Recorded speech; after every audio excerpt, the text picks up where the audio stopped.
Hello sa aking mga followers, supporters, and sa aking mga kaibigan dito sa Facebook. Meron akong good news sa inyo.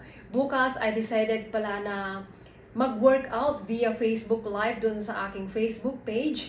At syempre, ang Facebook page ko is Amanda Nab. Paki-follow nyo na lang at doon ako live bukas. At ipapakita ko naman sa inyo ang mga basic kong exercise kung paano ko naman na-maintain yung katawan ko from being overweight last time, that was 2010 to 2022, talaga namang overweight ako.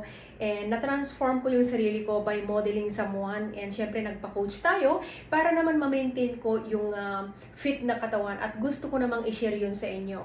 Kung sa tingin mo nangangailangan ka ng motivation, kung sa tingin mo gusto mo na rin makita na merong transformation or pagbabago sa katawan mo, i-follow ang Facebook page ni Amanda at panoorin ang aking Facebook Live bukas dahil mag-e-exercise ako at ipapakita ko sa inyo yung mga basic na exercise or movement ni Amanda para naman may magaya kayo or mamodel.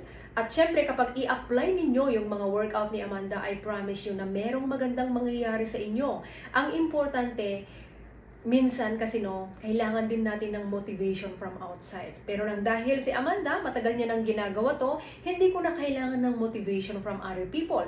Kasi naging disiplinado na yung katawan ko at naging habits ko na talaga ang mag-exercise. At least 4 to 5 times a week and sometimes 3 times a week. Kung minsan nga naman, 2 beses sa isang linggo. Pero sa inyo, I suggest na umpisahan ninyo sa basic at least 3 to 4 times a week. Mga simpleng movement which is ipapakita ko sa inyo bukas.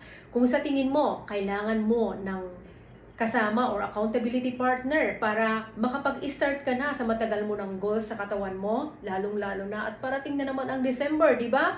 So yon, I promise you, kapag i-implement mo yung mga exercise ni Amanda in the next 30 days, may magandang mangyayari sa'yo. At ikaw na lang din ang makakapag-experience nun kung i-apply mo yung mga ituturo ko sa inyo. Alright? I-follow ninyo at abangan ninyo ang Facebook Live ni Amanda. Sa mga hindi pa nakakakilala sa akin, ako nga pala si Amanda Nab, isang transformation coach where I help individuals how can they discover their passion in life so they will be able also to contribute into this amazing world and follow what their heart desire. And at the same time, I'm also helping individuals, both men and women, to turn their health issues or health challenges into joy, into freedom, so they are able to move their body without discomfort and at the same time, move their body with purpose. So that's Amanda Nab, and I can't really wait to inspire you.